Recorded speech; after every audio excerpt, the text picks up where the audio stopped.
विश्वप्रसादात् भगवत्प्रसादो जुष्याप्रसादान्न गति कुतोऽपि ध्यायुंस्तुवंस्तस्य यशस्त्रिसन्ध्यं वन्दे गुरो श्रीचरणारविन्दम् आजानुलम्बितभुजौ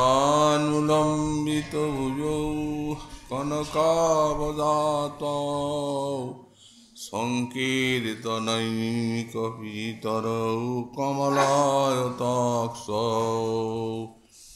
विश्वाम्भरौ द्विजवरौ युगधर्मपालौ वन्दे जगत्प्रियकरौ करुणावतारौ नमस्त्रिकालसत्याय जगन्नाथसुताय च सवृत्ताय सपुत्राय सकलत्राय ते नमः।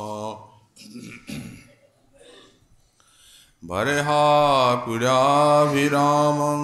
मृगमदतिलकां कुण्डलाक्रान्तगण्डां कन्याक्षं कम्बुकण्ठां स्मितसुभगमुखं स्वाधुरीन्नस्तवीनुं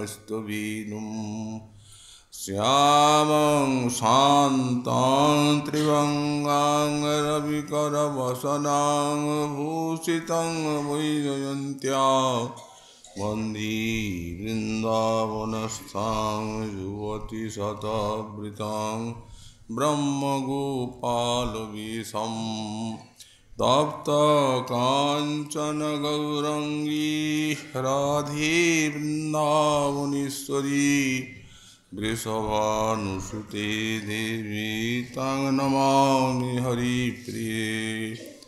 मूकां करोति वाचालं पङ्गुं लङ्घयति गिरिं यत्कृपातमहं वन्दे परमानन्दमाधवां।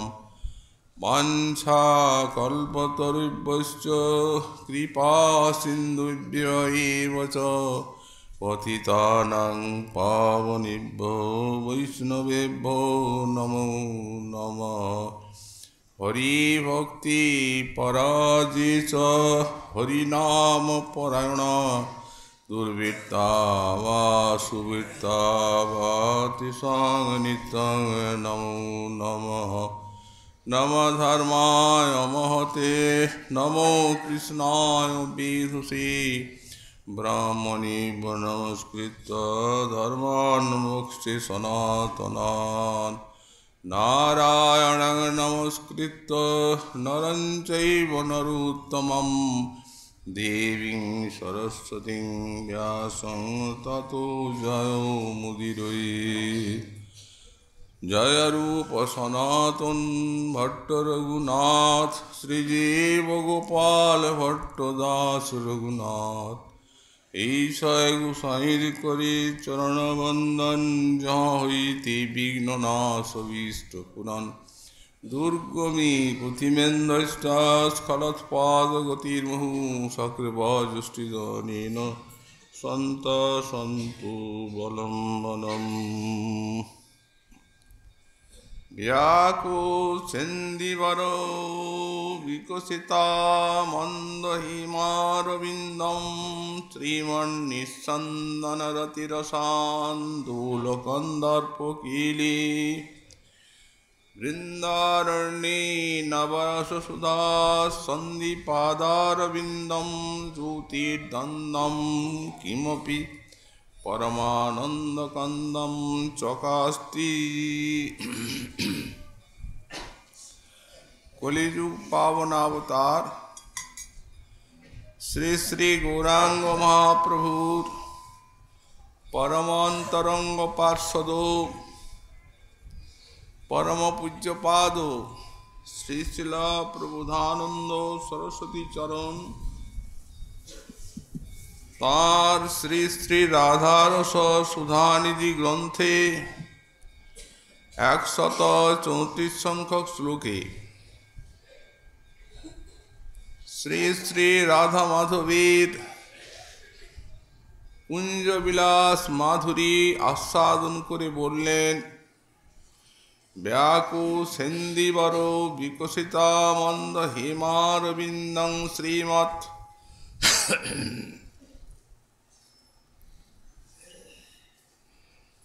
যমুনা তটে এক অপূর্ব মণিময় নিকুঞ্জ মন্দিরে শ্রী শ্রী রাধা মাধব লীলায়িত। তাদের যে শ্রীঅঙ্গের শোভা, বলছেন যেন সুবিকশিত নীলকমল এবং সদ্য প্রস্ফুটিত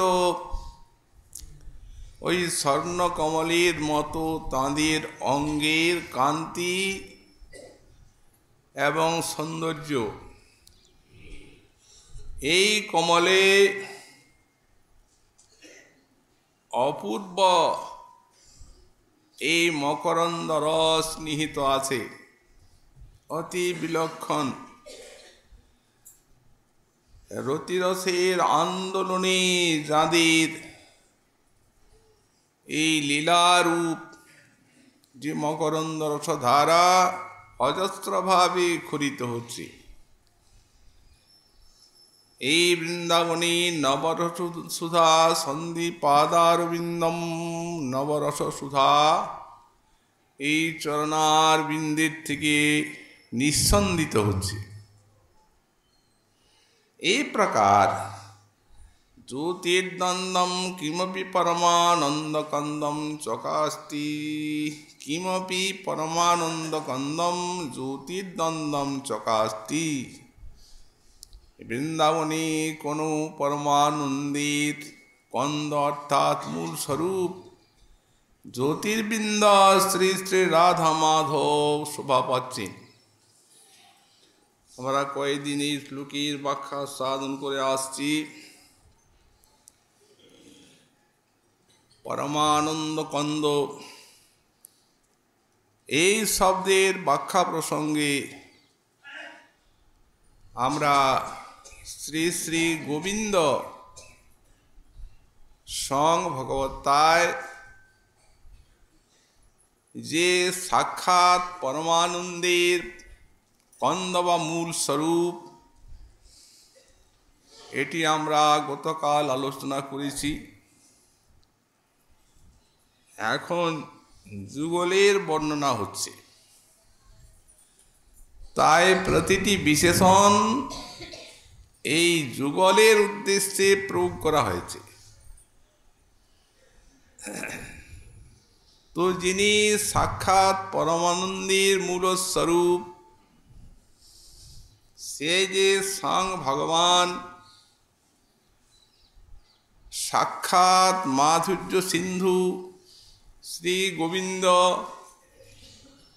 বললেন শ্রী শ্রী রাধারানী এমন পরমানন্দ স্বরূপা যে তাকেও পরমানন্দ দান করে থাকেন। যেমন রাজা রাজা সম্রাট, তেমনি গোবিন্দ হচ্ছেন এই পরমানন্দী রাজা, রাধারানী হচ্ছেন সাম্রাজ্ঞী, তাকেও আনন্দ দেন। শ্রী গোবিন্দ শ্রীমুখে তিনি এই অনুভব করে মহাসত্যটি ঘোষণা করেছেন। বলেন, আমা হইতে আনন্দিত হয় ত্রিভুবন, আমাকে আনন্দ দিবে ওইছে কোনজন। গোবিন্দ বলেন, আমা থেকে ত্রিভুবন আনন্দিত হয়। ত্রিভুবন বলতে কি স্বর্গমর্ত পাতাল? বললেন না, এটা আনন্দের কথা হচ্ছে, আনন্দের জগৎ। অতএব এখানে ত্রিভুবন বলতে ভগবত রাজ্য, ভক্ত রাজ্য, ভক্ত জগৎ, এবং এই বিশ্বজগৎ, এই ত্রিভুবন।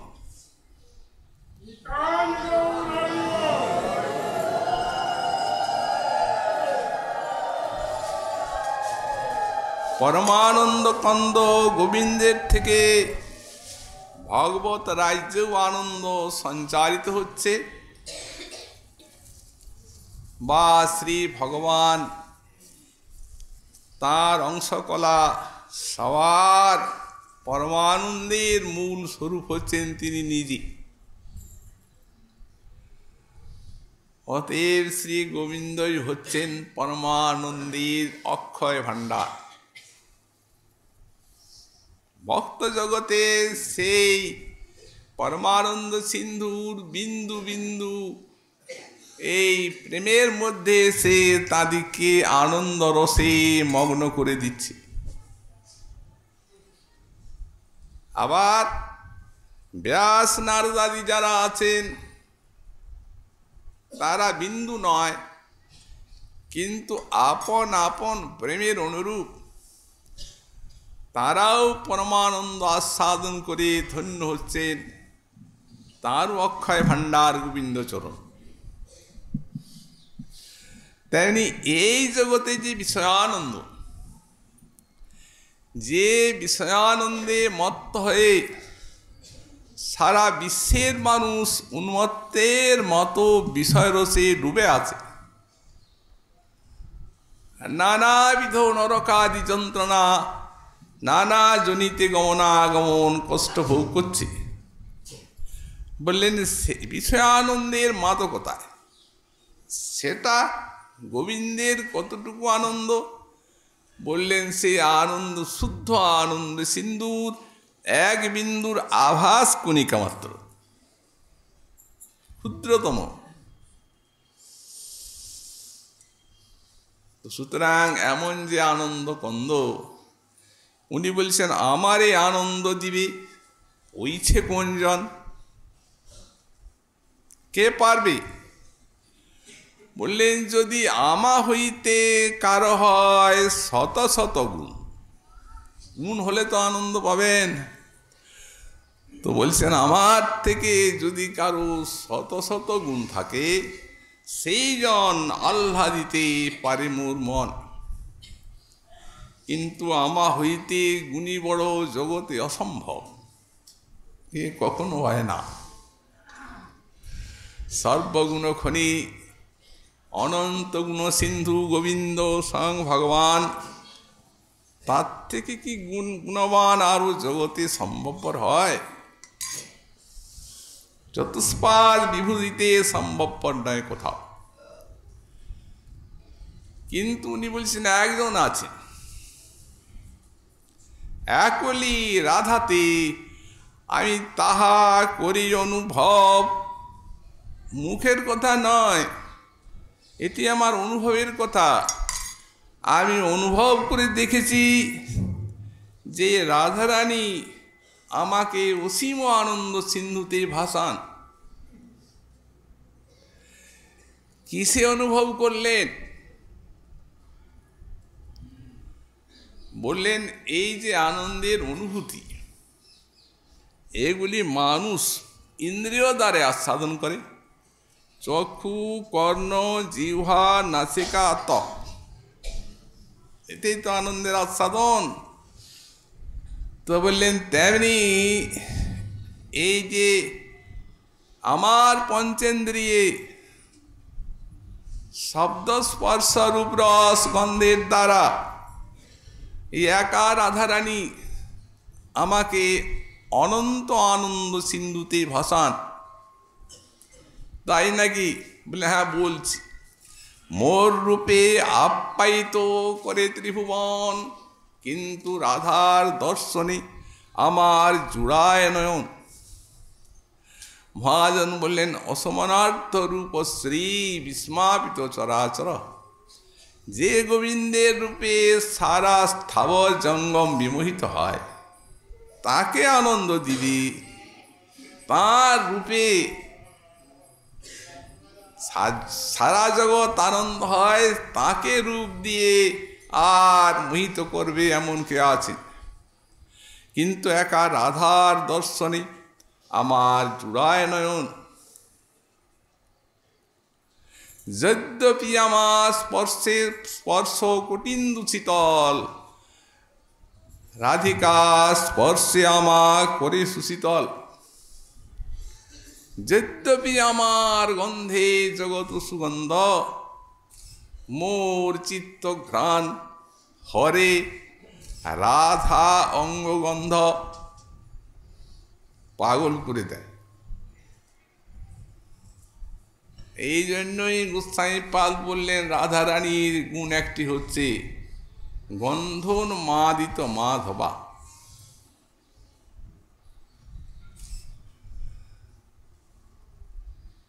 গন্ধের শ্রীরাধারানীর গোবিন্দ উন্মাদিত হয়ে যান। মোর বংশী গীতে আকর্ষয়ী ত্রিভুবন, ত্রিজগৎ মনসাকর্ষী মুরলী কলকুজিত।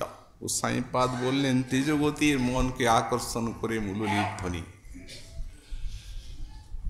রাধার বচনে আমার হরে শ্রবণ, আমার মুরলী সারা বিশ্ব বিমোহনকারী। যমুনার জল বিপরীত গতিতে চলতে থাকে,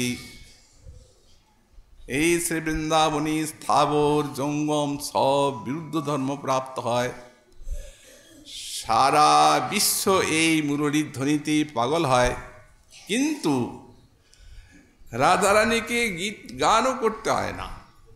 রাধার বচনে আমার হরে শ্রবণ, শ্রী রাধারানীর মুখের বাক্যেই আমার এই কর্ণদ্বয়কে আকর্ষণ করে থাকে, হরণ করে থাকে।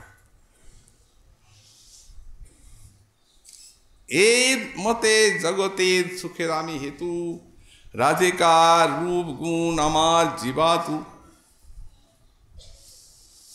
উনি বলছেন এই রূপ জগতের সুখের আমি হেতু, পরমানন্দ কন্দম। কিন্তু রাধিকার রূপ গুণ আমার জীবাতু। উনি বলছেন আমার জীবাতু, জীবন রক্ষার একমাত্র উপায়। তাই নাকি? হ্যাঁ, তাই মহাজন বাণীতে আমরা দেখতে পেলাম পূর্বরাগীর ভূমি ঈষৎ প্রথম দর্শন করেছেন রাধারানীকে গোবিন্দ। এমন অবস্থা যে স্বয়ং দূতীকে রাধারানীর নিকটে পাঠাচ্ছেন। দূতী সংবাদ, শ্রীকৃষ্ণের দূতী। দূতী বলছেন এসে রাধারানীকে, ওগো শুনল রাজার ঝি, তোরে কহিতে আসিয়াছি।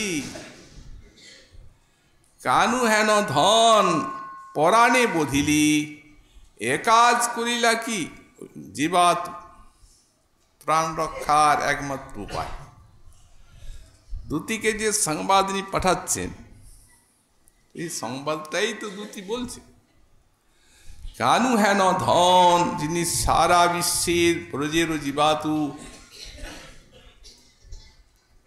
কিন্তু সেই কানু হেন ধন তুমি পরাণে বদিলে, এ কাজ করিলে কি? রাধারানী বলছেন আমি তো কিছু জানি না, কি বলছো তুমি? উনি বলছেন বলছি, কি রূপে তার প্রাণকে বধ করলে। বেলি অবসান কালে তুহু কবে গিয়াছিলি জলে, তাহারে দেখিয়া ঈষৎ হাসিয়া ধরলি সখীর গলে। ওগো দেখাইয়া বয়ান চাঁদে, তারে ফেলিলি বিষম ফাঁদে। তুহু তুরিতে আওলি, সে তো লক্ষিতে নারিল। এই জন্য ওই ওই ওই করি কাঁদে, পাগলের মতো ওই ওই ওই ওই। কোথায় কি একটা বস্তু দেখলেন যার জন্যই প্রাণান্তকর দশা।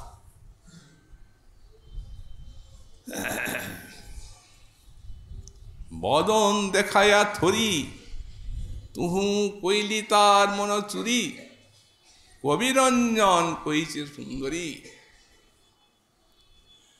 কানু জিয়া অবি মরি, তুমি তার জীবাতু, অতএব তুমি তাকে বাঁচাও, সে বাঁচবে না। আরো বলেছেন মহাজন, রাধার অঙ্গ দেখে সখা এনেছেন একটা চম্পকের মালা, বলে পরাবেন। তো চম্পক দাম হেরি, তার চিত অতি কম্পিত, লোচনে বহে অনুরাগ। ওই চম্পকের মালা দেখে কাঁদছে, অনুরাগের অশ্রু বইছে। ওটা কিসের অনুরাগ? ওইটারই নাম হচ্ছে রাধানুরাগ।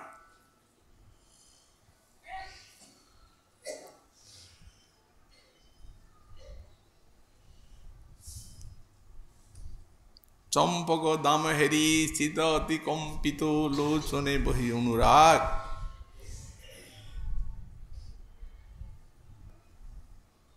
ধনী ধনী তোমারি সোহাগ, ধন্য ধন্য তোমার এই সৌন্দর্য, ধন্য ধন্য তোমার প্রেম। এখন আর তার মুখে অন্য কোনো কথাই নেই। সে বৃষভানুনন্দিনী, জপয়ে রাতি দিনী, ভরমে না বৌলয়ান। লাখ লাখ ধ্বনি বলয়ে মধুর বাণী, স্বপনে না পাতয়ে কান। রাধা বিনা সুখ হেতু নহে গোপীগণ। এই জন্য লক্ষ লক্ষ ব্রজ সুন্দরী সবার ভিতরে মহাভাব, কিন্তু স্বপনে না পাতয়ে কান। জাগ্রত নয়, স্বপ্নেও তা শুনছেন না, ইন্দ্রিয় বাকুল হয়ে গেছে। রা কহি ধাপ হুঁ কহি না পারি। রাধা শব্দটা বলবেন কণ্ঠরোধ, রা রা রা। রাধা নাম করতে পারছেন না, একটা শব্দ উচ্চারণ করে কণ্ঠরোধ হচ্ছে সাত্ত্বিক বিকারে।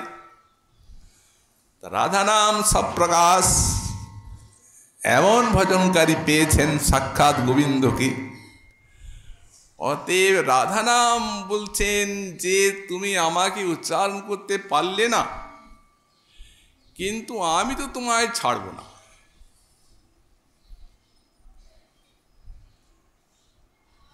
রা কহি ধাপ হুঁ কহি না পাবি। তখন ধারা ধরি বহে লোর, তখন রাধা নাম উল্টো হয়ে আর অশ্রুরূপে বিগলিত হচ্ছে। ধারা ধারা ধারা ধারা ধারা ধারা রাধা, আপনি এসে যাবেন। এই জন্য রাধা নাম সপ্রকাশ। ওই নয়নে জিহ্বা তো পারল না বলতে, তখন নয়নে আত্মপ্রকাশ করছেন।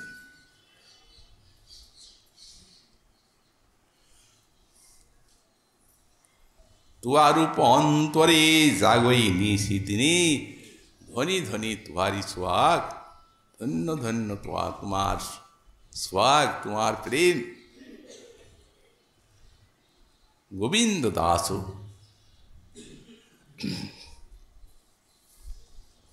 তুয়ার চরণে নিবেদল, কানুক এত সংবাদ।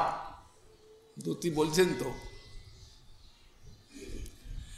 তার যেই পরমানন্দ কন্দের মনে দুঃখের আধার জমেছে। এই সূর্যের ভিতরের অন্ধকার এ নাশ করবে কে? নিচয়ে জান তছু দুঃখ খণ্ডক, কেবল তুয়া প্রসাদ। বিশ্বে আর কিছু নাই, একমাত্র তোমার প্রসাদ। এই জন্য পরমানন্দ কন্দ যে গোবিন্দ, তারও আনন্দদাত্রী পরমানন্দদাত্রী শ্রী শ্রী রাধারানী। এইরূপ জ্যোতির্দ্বন্দ্বম কোনো অনির্বচনীয় বলা যায় না। জ্যোতির্দ্বন্দ্বম চকাস্তি, দুটি জ্যোতি, নানা জ্যোতির্দ্বন্দ্বম একটা জ্যোতি, কোনো অনির্বচনীয় জ্যোতি।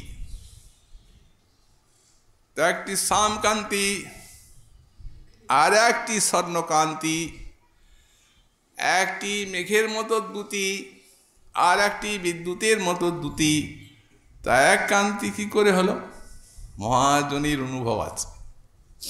মহাজন বলেছেন রাধা ভাসু মরকতমণিম কুর্বতী কৃষ্ণকান্তিম, আর কৃষ্ণ শ্যাভাং অপিচ হরিতম কুর্বতী ধামস্তুষ্যা। কান্তি বলা হচ্ছে তো জ্যোতি, জ্যোতির্দ্বন্দ্ব।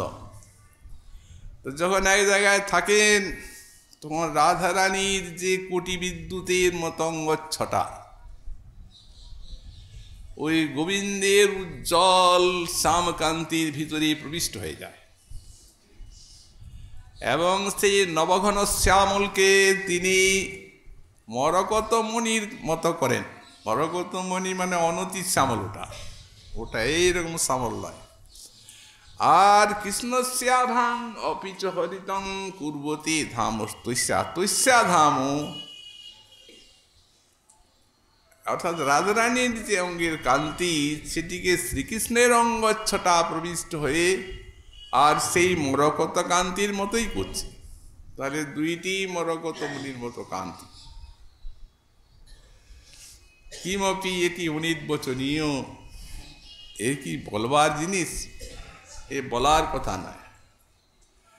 এই পরমানন্দ কন্দম চকাস্তি, এই পরমানন্দের কন্দ স্বরূপ শ্রী শ্রী নিকুঞ্জ মন্দিরে শোভমান আছেন। আপনারা যেখানে অবস্থান করছেন সেখানেও এই জ্যোতির্দ্বন্দ্ব আছেন। কোথায় সেই জ্যোতির্দ্বন্দ্ব? এই যে সম্মুখে যার তটে আপনারা এই রাধারানীর কথা শুনছেন, সেই শ্যামকুণ্ড এবং রাধাকুণ্ড, এও সেই শ্যাম সুন্দর রাধারানীর মতো জ্যোতির্দ্বন্দ্ব। কারণ কুণ্ডের মাধুরী যেন রাধা মধুরিমা, আর কুণ্ডের মহিমা যেন রাধার মহিমা।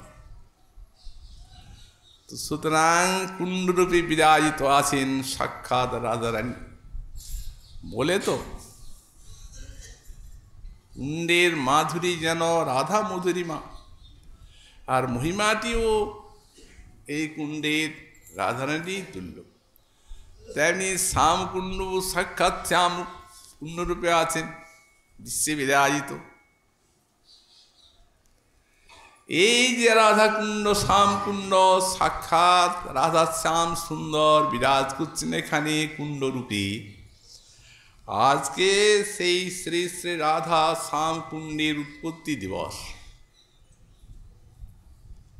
এই জন্য আমরা প্রতিবারই আজকের দিনে এখানে এই শ্যামকুণ্ড রাধা কুণ্ডের উৎপত্তি লীলা এবং কিঞ্চিত মহিমা আলোচনা করে থাকি। মূল বিষয়টি শাস্ত্রে হচ্ছে আদি বারাহ পুরাণে। যখন গোবর্ধন পরিক্রমণ বর্ণনা করছে তখন আদি বারাহ লিখছেন যে গঙ্গায়াশ্চোত্তরঙ্গত্বা দেব দেবস্য চক্রিণ অরিষ্টেন সমং যত্র মহাদ্বুদ্ধং প্রবর্তিতম ঘাতয়িত্বা ততো তস্মিন অরিষ্টং বৃষরূপিণম ওপেন পার্ষ্ণিঘাতেন মুচ্ছাস্তীর্থং প্রকল্পিতম। বললেন এইখানে অরিষ্টাসুর নিধন, এই জায়গায় অরিষ্টাসুর এসেছিল সে বৃষের আকৃতি ধারণ করে। সে একেবারে পাহাড়ের মতো ব্রিজ, বিশাল হুঙ্কার করছিল, যার লেজে আকাশে মেঘগুলি ঘুরছিল। গাভীগণের গর্ভ স্রাবিত হয়ে যাচ্ছিল। গোবিন্দ বলছেন, দাঁড়াও, যাচ্ছি। এই জায়গায় সেই সুরের সঙ্গে গোবিন্দের মহাযুদ্ধ প্রবর্তিত হয়। তাকে নিধন করলেন। নিধন করে মনে করলেন এ তো গাভী রূপ ধারণ করে এসেছে, অতএব আত্মশুদ্ধির দরকার। যদিও অসুর, তথাপি তো গরুর দেহ। এই জন্য আত্মশুদ্ধির নিমিত্ত একটু যেন ক্রুদ্ধ হয়ে আর পৃথিবীতে বাম পায়ের গোড়ালি সজোরে আঘাত করলেন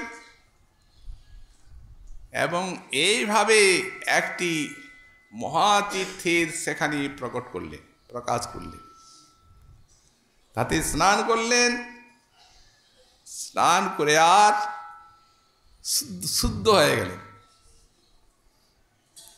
তত্র রাধা সমাশ্লিষ্য কৃষ্ণমকৃষ্টকারিণম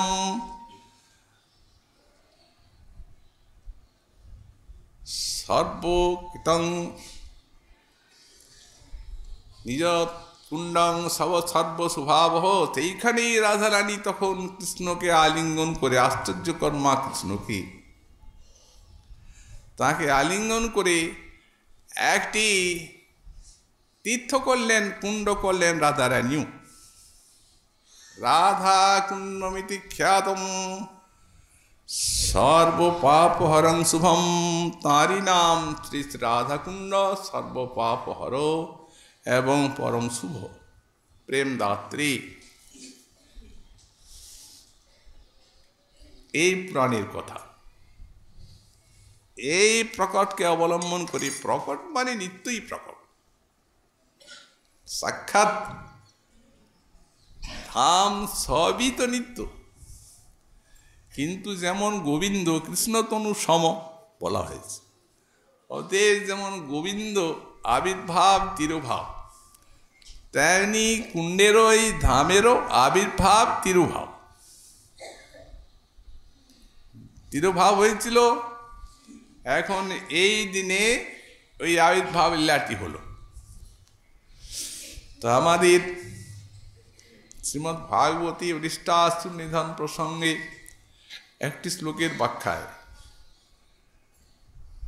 শ্রীমদ্ বিশ্বনাথ চক্রবর্তী পাদ, পরম সুরসিক কবি, তিনি এই মূল আদি বারাহির কথাটিকে নিয়ে আর 20টি শ্লোকে রাধা কৃষ্ণের পরিহাসের ভিতর দিয়ে এই প্রকট লীলাটি বর্ণনা করেছে অপূর্বভাবে। এখন অরিষ্টাসুরকে তো বধ করলেন। এইখানে গোপীগণের সঙ্গে মিলন। তো পরস্পরে গোপীগণ বলছেন, সখীগণ, আজ তো ইনি গোহত্যা করলেন, অতএব শাস্ত্রে দেখা যায় যে রাজার পাপ প্রজাতে সঞ্চারিত হয়। তো ইনি তো রাজপুত্র, তাহলে হত্যার পাপটা আমাদেরকেও লেগে গেল। আর অব্যাহতি নাই। আমরা পূর্ণমাসীর নিকট, নান্দিমুখীর নিকট এই পাপ নাশের বিধান জিজ্ঞাসা করব, আর সেই উপায় অবলম্বন না করলে আমাদেরও গতি নাই। উনি শুনছেন, বলছেন, আরে নির্বুদ্ধি গোপবালা, ও তো ব্রজের অনিষ্টকারী এক মহাবলবান অসুর, ওটা গরু নাকি? তো রাধারানী বলছেন, দেখো শ্যাম, অসুর, কিন্তু দেহটা তো তার গরুর। তুমি গোপাল হয়ে গরুকে মারলে। একটা দৃষ্টান্ত দিলেন রাধারানী, বললেন যখন বৃত্তাসুরে নিধন করলেন ইন্দ্র, তো বৃত্তাসুরও তো অসুর, কিন্তু ব্রাহ্মণের ছেলে, মুনির ছেলে, অতএব তার ব্রহ্মহত্যা পাপ কি হয়নি? হয়েছিল। ব্রহ্মহত্যা পাপ তাকে বিতাড়িত করে নিয়ে যাচ্ছে সাক্ষাৎ মূর্তিমান হয়ে। তখন সেই কমল লালের ভিতরে তাকে প্রবিষ্ট হয়ে আত্মরক্ষা করতে হয়েছিল। গোবিন্দ তো রাধারানীর কথা শুনে নিরুত্তর, কি জবাব দিবেন? এই নায়ের উপরে আর জবাবটা খুঁজে পাচ্ছেন না। অতএব তোমারও সেই পাপ হয়েছে, প্রায়শ্চিত্ত করতে হবে। মুখটা একটু মলিন হলো, মলিন বদনে বলছেন তাহলে আমার উপায় কি? বললেন দেখো শ্যাম, আমরা যেমন পূর্ণমাসী তাদের কাছে শুনেছি, সেই গোবধ পাপের জন্য সারা পৃথিবীর তীর্থ পর্যটন করতে হবে, তা না হলে অব্যাহতি নেই। তারপরে তুমি গোপাল হয়ে গরু হত্যা করলে, এই পাপের তো সীমাই নেই।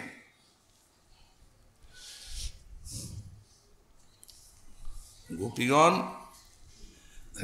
যার নামের আভাস মাত্রই অনন্ত কোটি ব্রহ্মাণ্ডের যত সব জীবকুল, তাদের পর্বতের মতো পাপ রাশি ও অগ্নির সংস্পর্শে যেন তৎক্ষণাৎ ভস্মীভূত হয়ে যায়, তেমনি যার নামের আভাস মাত্রে এটি হয়ে থাকে, স্বয়ং তাকেই পাপের ভয় দেখাচ্ছে। এই নরলীলার মাধুরী, নরবত লীলা। গোবিন্দ তখন একটু সগর্বে বলছেন, বললেন ত্রিভুবনের তীর্থ পর্যটন কতদিন লাগবে? আমি যাব নাকি সারা ত্রিভুবনের তীর্থ ঘুরতে? আমি এইখানে সব তীর্থকে নিয়ে আসব। এই কথা বলে পার্শ্বনীতে আঘাত করলেন। ভগবতী গঙ্গার জল কৃষ্ণের ইচ্ছায় উঠলেন। তারপরে উনি আহ্বান করছেন সব তীর্থের নাম ধরে, ইহা গচ্ছ ইহা গচ্ছ, ইহতিষ্ঠ ইহতিষ্ঠ, সব তো এসে গেল। সরোবর, সুন্দর মনোহর সরোবর, তীর্থের জলে।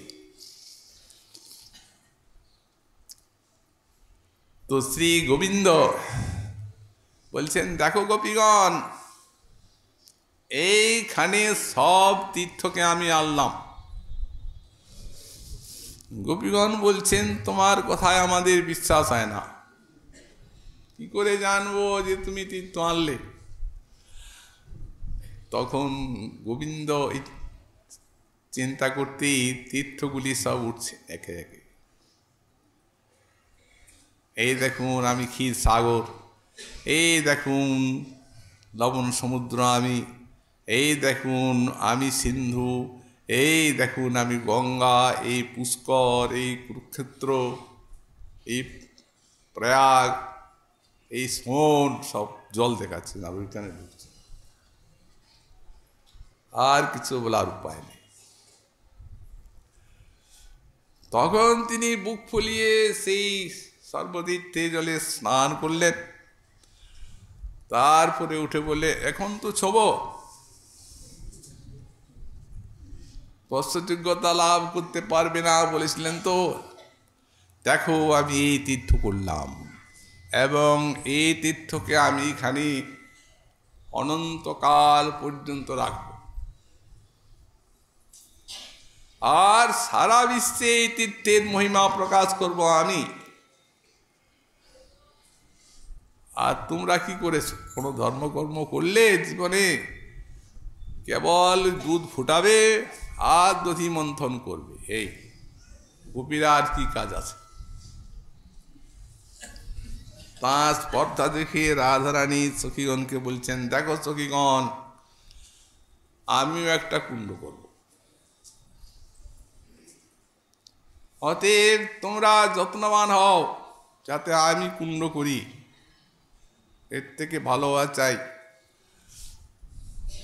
তখন অর্বুদ অর্বুদ সব সখী দেখলেন শাম কুণ্ডের পশ্চিম দিকে, যেখানে সেই বৃষভাসুর মরার সময়ে পায়ে আঘাত করেছিল, পাহাড়ের মতো অসুর, বিরাট গর্ত, সেইখানে কোমল মৃত্তিকার গুলাকে হাতে করে করে তুলতে লাগলেন। তুলতে অদূরে নিক্ষেপ করতে লাগলেন। এই রূপে কিছুক্ষণ পরেই একটা মনোহর কুণ্ড হয়ে গেল। কুণ্ডের সভা দেখে শ্যাম সুন্দর মোহিত। রাজরানী কুণ্ড তো বলছেন, দেখো রাধে, এই যে তোমার কুণ্ড, এই কুণ্ড এত সুন্দর হলো, কিন্তু জল তো নাই। জল হলে তো কুণ্ডের শোভা।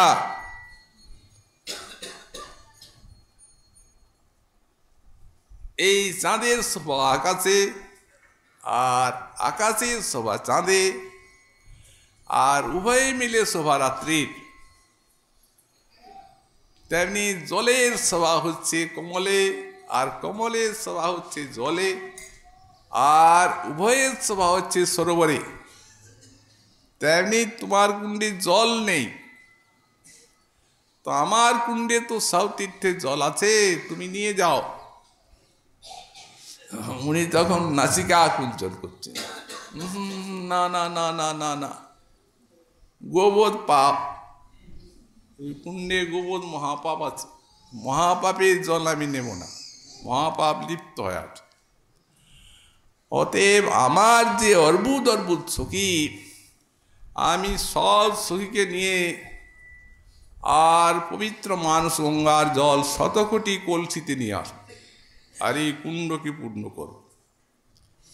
সারা বিশ্বে কুণ্ডের মহিমা আমি প্রকটিত করব। তখন গোবিন্দ তীর্থগুলিকে ইঙ্গিত করছে। গোবিন্দের ইচ্ছায় সব তীর্থ উঠেছেন, উঠে বিশ্বভানন্দনী স্তুতি করছেন। বলছেন, হে দেবী, এই বিশ্বে তোমার মহিমা কে জানে? যারা সর্বশাস্ত্রবিদ্তা, তারাও কি তোমার মহিমা বলতে পারে? সত্যি কোথায়? আজ সে রাধাবাব কান্তি নিয়ে গোবিন্দ এলেন, সঙ্গে নিয়ে এলেন সেই ব্রজের সখী মঞ্জুরিকে ভাগবত রূপে। এই সব তারাই তো রাধা মহিমা শুনিয়ে রেখেছে, তাছাড়া কি জানে কেউ কোনো শাস্ত্রকার? সব শাস্ত্রী রাধা গুঢ়া, কাষ্টের ভিতরে অগ্নির মতো। রাধার তত্ত্বশাস্ত্রের মধ্যে গূঢ়রূপে বিরাজ করছে, বলতে সাহস করেন নাই। সুকমিনী নামটা পর্যন্ত বললেন না, এত বড় ভাগবতে।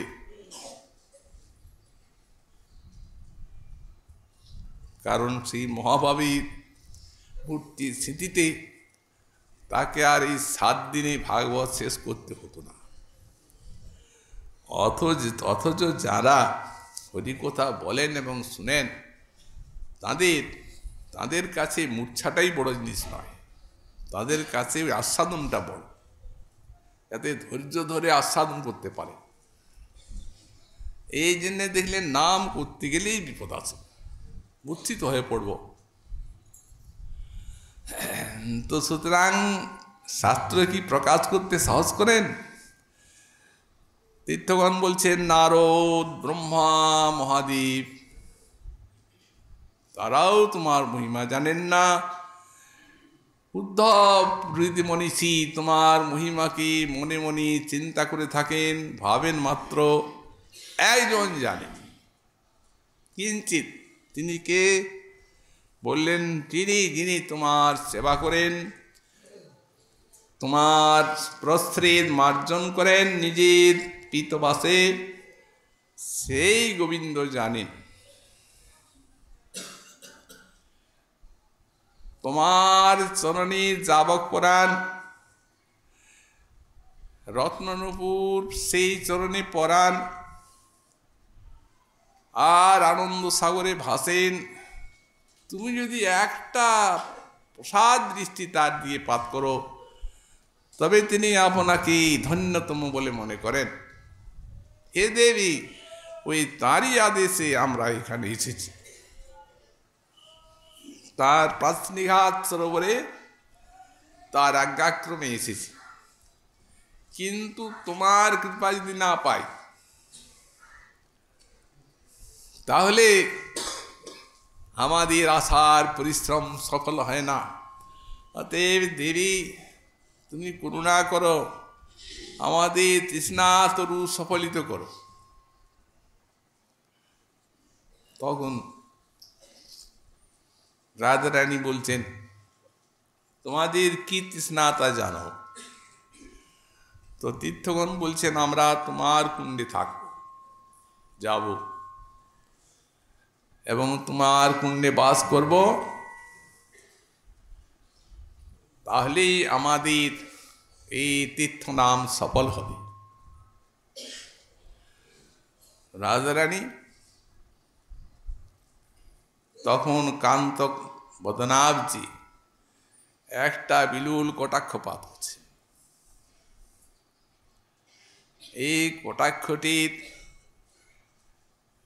এই জন্য এইভাবে তাঁর দিকে তাকাচ্ছেন কটাক্ষ করে, যে তুমি যে গর্ব করছিলে, তোমরা খালি দুধ ফুটাবে আর দধি মন্থন করবে, ভালো কাজ কিচ্ছু করো নাই, ধর্ম কর্ম কিচ্ছু না, এই দেখো আমি এদিকে আনলাম, থাকবে না তোমার কাছে, আমার কাছে আসো বলছে। তাই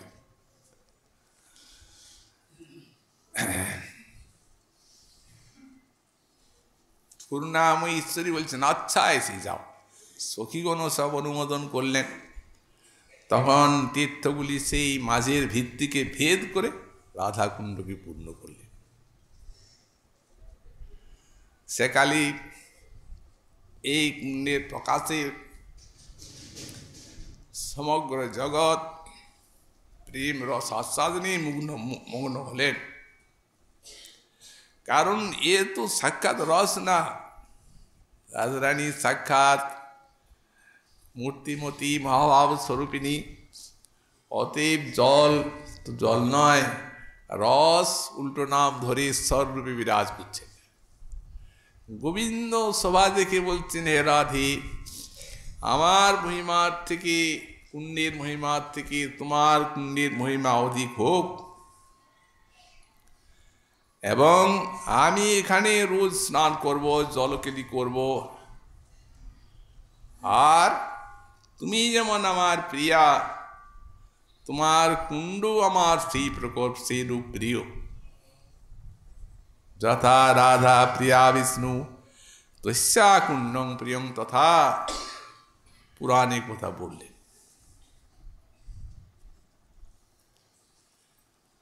তো সুতরাং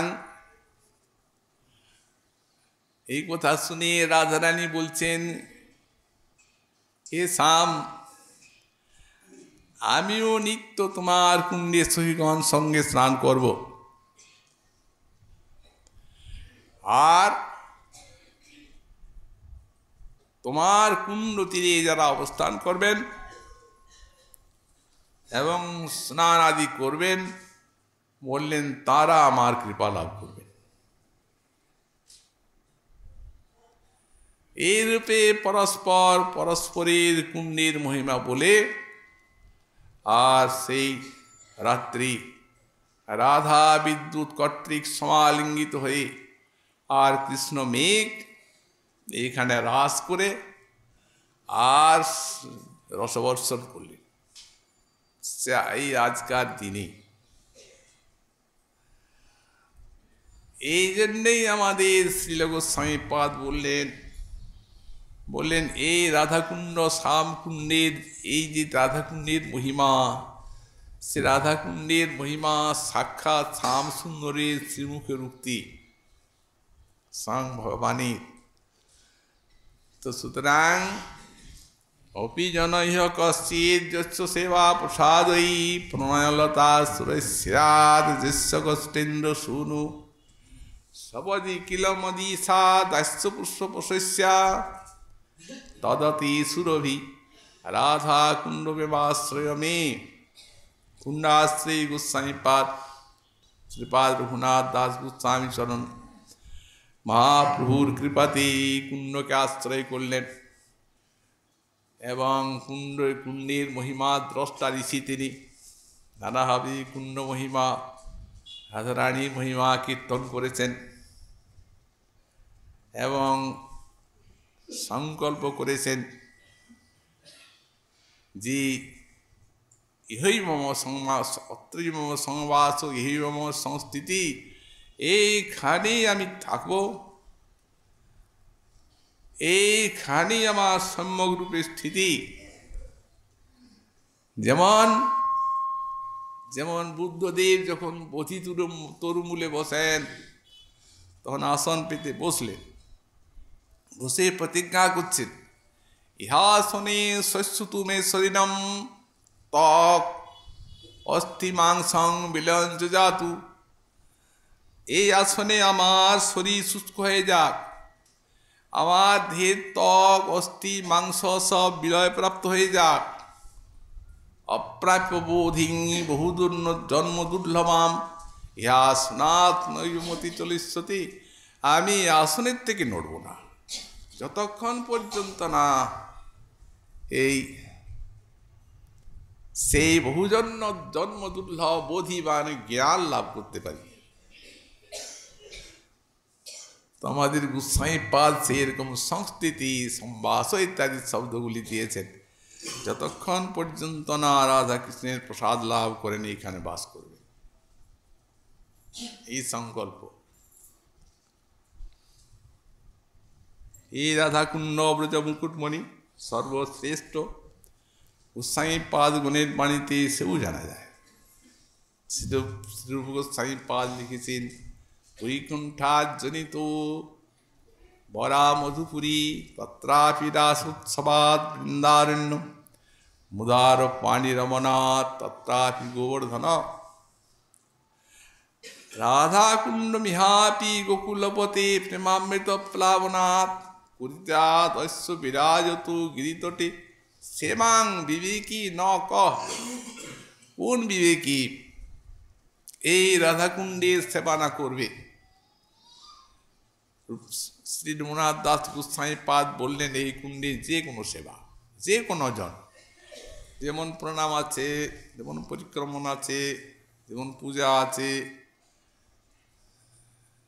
যেমন কুণ্ডে স্নান আছে ইত্যাদি যে কোনো রূপ সেবা যদি কেউ করেন যে কোনো ব্যক্তি তার হৃদয়ে তৎক্ষণাৎ কৃষ্ণ প্রেম কল্পলতা জাত হবে এবং সেই কৃষ্ণ প্রেম কল্পলতায় মদিসা দাস্য পুষ্পশস্যা অন্য প্রেম নয় আমার ঈশ্বরীর দাস্যরূপ ফুল ফুটে যাবে তাই রাধা দাস্য প্রেম পাবেন এই জন্যই গোস্বামী পাদ বললেন এই রাধাকুণ্ডের এত মহিমা বৃন্দাবনের থেকে